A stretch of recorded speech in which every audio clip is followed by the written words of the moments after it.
तो नमस्कार दोस्तों, स्वागत है आपका मेरे YouTube चैनल ट्रैवलर गुरी में।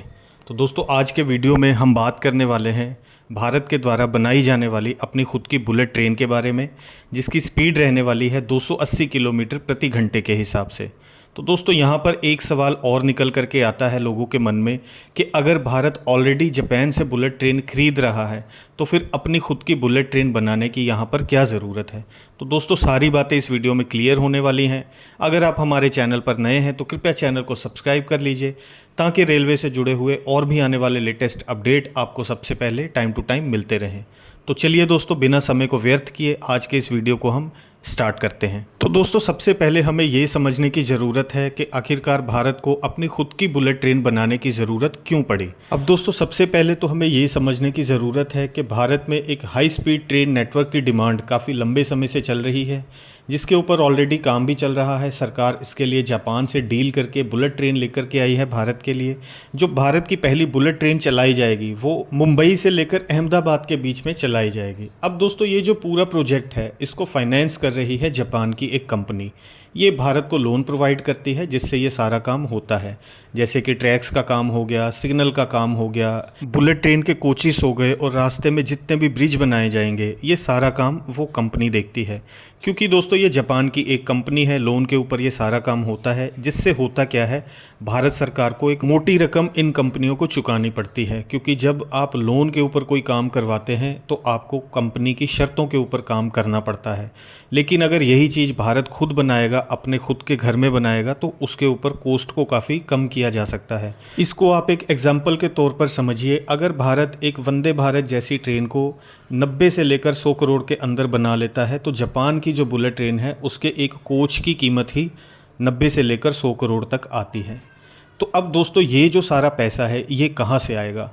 तो ऑब्वियस ही बात है कि अगर पैसा उसमें ज़्यादा इन्वेस्ट करना पड़ेगा तो टिकट के रेट भी सरकार को उस हिसाब से ही रखने पड़ेंगे, तभी वो पैसा रिकवर हो पाएगा। और अगर भारत सरकार अपनी खुद की बुलेट ट्रेन इससे काफ़ी कम कॉस्ट के अंदर बनाने में कामयाब हो जाती है, तो भारत के जो मुसाफिर हैं, भारत के जो यात्री हैं, उनको कम रेट के ऊपर एक सुविधाजनक सफ़र भारत सरकार दे पाएगी। अब दोस्तों, जैसा कि हम सभी जानते हैं कि भारत की जो पहली बुलेट ट्रेन तो चलाई जाएगी वो मुंबई से लेकर अहमदाबाद के बीच में चलाई जाएगी, और वहाँ पर चलने वाली जो बुलेट ट्रेन है वो जापान से आ रही है। लेकिन उसके साथ ही भारतीय रेलवे और भी बहुत सारे रूट के ऊपर बुलेट ट्रेन की अनाउंसमेंट कर चुका है, जिसके ऊपर अभी काम स्टार्ट हुआ नहीं है, लेकिन आने वाले टाइम में और भी बहुत सारे रूट्स के ऊपर भारतीय रेलवे का बुलेट ट्रेन को चलाने का संकल्प है। तो जाहिर सी बात है कि भारतीय रेलवे ये जरूर चाहेगा कि और जितने भी जो नए रूट बुलेट ट्रेन के लिए बनेंगे उनके ऊपर भारतीय रेलवे अपनी खुद की बनाई हुई बुलेट ट्रेन को चलाने की पूरी कोशिश करेगा। क्योंकि अगर भारतीय रेलवे सभी रूट के ऊपर जापान से ट्रेन खरीद करके चलाएगा तो उसकी कॉस्ट बहुत ज़्यादा आ जाएगी। तो भारतीय रेलवे को टिकटों के प्राइस भी उस हिसाब से ही रखने पड़ेंगे। तो अगर प्राइस ज़्यादा हो जाते हैं और ये प्रोजेक्ट नहीं चल पाता है, फेल हो जाता है, तो इसमें भारत सरकार को बहुत ज़्यादा नुकसान उठाना पड़ सकता है।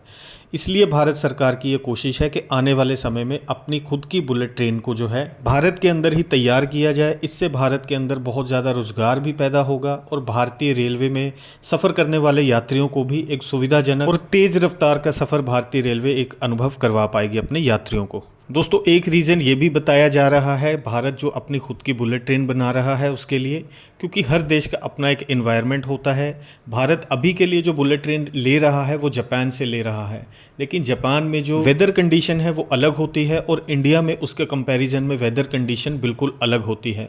तो जो जापान से भी जो भारत में बुलेट ट्रेन आ रही है उसमें बहुत सारे चेंजेस किए जाते हैं। भारत में धूल मिट्टी जो है वो जापान के कंपैरिजन में ज़्यादा है, और जो टेम्परेचर भी रहता है वो जापान के कंपैरिजन में ज़्यादा रहता है।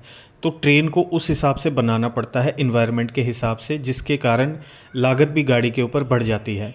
तो अगर भारत अपनी खुद की गाड़ी बनाएगा, बुलेट ट्रेन बनाएगा भारत में, तो अपने खुद के इन्वायरमेंट के हिसाब से बनाएगा, तो उसमें भी कॉस्ट को जो है भारत सरकार काफ़ी कम करने की कोशिश करेगी। और अगर कॉस्ट कम होगी तो जाहिर सी बात है उसका फ़ायदा भी भारत की जनता को ही होगा। और दोस्तों, अगर बात करें भारत में बनाई जाने वाली बुलेट ट्रेन की स्पीड के बारे में, तो 280 किलोमीटर मैक्सिमम इसकी जो परमिशेबल स्पीड है वो गाड़ी की रहने वाली है।